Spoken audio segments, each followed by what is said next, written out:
In life, I like to go by saying that less is more. And if I could offer advice to one Devin Haney, I'd say to him, less is always more. We get finality on the Ryan Garcia Devin Haney saga with the news dropping yesterday of the 1 year ban for Ryan Garcia. In this video, I kind of break down the inconsistencies from messaging and communication from the Devin Haney side, what this means for him moving forward, and a potential future bout between Devin Haney and Ryan Garcia. This is your boy JG. This is the Punch Report. Let's just hop right into the content. So, like I mentioned, 1 year ban for Ryan Garcia, pretty much a vacation. Fighters in this day and age don't really fight more than once, twice a year at a stretch. So I believe that he's largely unaffected by the outcome of this, besides the fact that he gets that win off of his record. But the reality of the situation that we all know and can acknowledge mostly is that Ryan Garcia gave Devin Haney a crazy amount of work and changed the trajectory of his career, which now finally today in the tweet, Devin Haney's acknowledging. From the Devin Haney perspective, it's getting super interesting. I think I would just go off social media if I were Devin Haney and team. There's no reason to be there at this point. And the more you put out, the more you say and state, the more it looks weird. Because the reality is this: Ryan Garcia tested dirty. He was going to get punished by the commission, whether Devin Haney filed a lawsuit or his pops or his lawyer filed the punishment from the commission was going to be coming. It's a year ban. Now Devin Haney's doing videos, dancing on the internet, celebrating something that was inevitable, in my opinion, based on the information that was already available. Now here's where I start to get confused.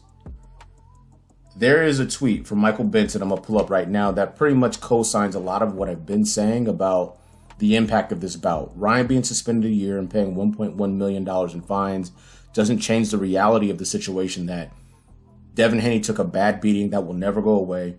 How he shows up as a fighter moving forward in bouts in the future, that remains to be seen. That's a question mark. The images from that evening will never go away.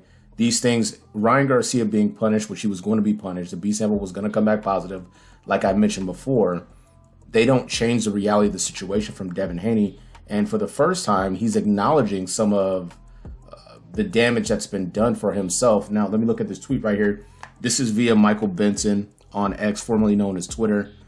And I'm just going to read this really quick, and I'll put it on the screen for those who want to see it. Devin Haney has declared that he's planning to take further legal action against Ryan Garcia following his 1 year drug ban. Haney is adamant he would be earning more for his next fight had Garcia's situation never happened, and believes the Sandor Martin purse bid shows this to be true. My lawyers, this is a quote, my lawyers will do what they've got to do to prove that in court against Ryan Garcia. We will take legal action because it has affected me, not only financially, but mentally and everything. This is what I mean by less is more. This is not a statement you want out there if you're Devin Haney. First of all, if you're gonna go to court and say, hey, what Ryan Garcia did, it altered the course of my career from a financial perspective, as well as my ability to earn, as well as my mental stability, or whatever the case may be. Why would you put that out there? Why would you even put that in a statement? Now, here's the thing about litigation. You're going to have to then prove that the actions taken by Ryan Garcia were with intent or deliberate in nature, to the point where someone would civilly agree with you and order a judgment against Ryan Garcia. One of the things that Devin Haney has working against him is the fact that they renegotiated a contract based on the fact that Ryan Garcia missed weight and accepted those terms, and money's involved. Now you're looking at the fact that the NSAC, New York State Athletic Commission, has already made a ruling on Ryan Garcia being suspended for a year. So at that point, what arbiter, commissioner, or judge is going to say, you know what, yeah, let's throw some more money at this based on the fact that he's been punished, and if you're still hung up on the weight issue, you agree to that. Additionally, if I'm an arbiter, I would say, well, did you have any course or recourse of action for a potential additional bout, a side bout, or a backup plan? The answer to that question is yes. They had Barbosa lined up in case something happened with Ryan Garcia. That was still an option for them once he missed weight.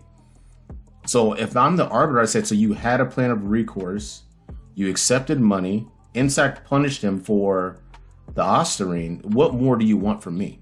It just sounds like you guys made a lot of poor business decisions. If I'm the arbiter, that's the decision I'm making. So I think it's a fool's errand at this point to spend the money to file paperwork and to try to litigate this for additional financial gain. And I said this yesterday in the video that I dropped. Devin Haney was already a tough sell anyway. He was a tough sell before he got brutalized by Ryan Garcia. Your inability to draw interest, yeah, it was probably hurt by the outcome of this bout, but probably more hurt about how you handled yourself after that. But the reality is you were never a big draw anyway. You're the 140-pound champion with a mandatory in Sandor Martin. That's not a big fight.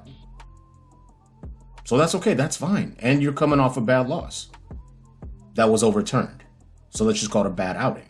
Additionally, one of the things that confuses me about potential litigation, and they seem pretty determined, is you want to also fight Ryan Garcia after the year layoff. So you want to sue him because you've been damaged, but then you also want to fight him. How do you anticipate that's going to work out for you? I think what it says to me, what's more telling, is that you don't see a lot of scenarios where you can get the checks that you used to get or where you were getting outside of guys like a Ryan Garcia or a Gervonta Tank Davis. So a year off is not a big deal for you or Ryan Garcia. And the hope is you can come back and cash another big check and reestablish yourself as somebody that's possibly more marketable in the division. But I don't see that, just generally speaking. Because even if you go out there and you fight Ryan Garcia and you beat him, I know what it's going to look like. A lot of boxing and moving, and no one's going to forget the fact that you got lumped up pretty good. Clean or dirty. So it's a bit of a head-scratching position that Devin Haney is in. And then I think the last thing I'll leave off with is this. The activity on social media does not do you any favors. It does you zero favors if you're Devin Haney and team. As a matter of fact, Bill Haney, he dropped a video yesterday saying that Ryan Garcia is going to be out 2 years. He has information that would suggest that Ryan Garcia is going to receive a 2-year ban. Well, that didn't happen. So at what point in time do you stop going to the internet and saying things that are inaccurate or just flat false or just make believe in your mind? Devin Haney, he deleted all his posts from Instagram, then added a couple back, then changed his bio, then he just changed his bio again. The O being gone is not your issue. There are too many tremendous fighters in the sport of boxing today who have losses that will be just fine, who are still marketable, who people still show up for, and they still make great bread. You getting an O given back to you by the New York State Athletic Commission doesn't re-solidify your position as a pound-for-pound great boxer. Because the reality of the situation is you took a bad beating. You're limited defensively, and you have a lot of work to do. My hope and my encouragement would be get people around you that will actually tell you the truth, start to grow and develop in areas where you might be struggling, and start living in reality. You called the rematch with Ryan Garcia one of the biggest fights in boxing, and it's not. I'm sure it'll do cool little numbers because we just want to see what it is. But that is a demonstration of the pure delusion of which you're operating with. The decision's been made. Ryan Garcia's been suspended for a year. Take your time off. I would delete or deactivate social media for a little bit and be with my family. Quit trying to fight and argue and go back and forth with cats on the internet, because the more you do, the worse it looks. This is your boy JG. This has been the Punch Report. Let me know what you guys are thinking. I think Ryan Garcia got a punishment that was appropriate considering the circumstances. The 1-year ban, $1.1 million in total in fines, and we got to see what happens next. All right, we out.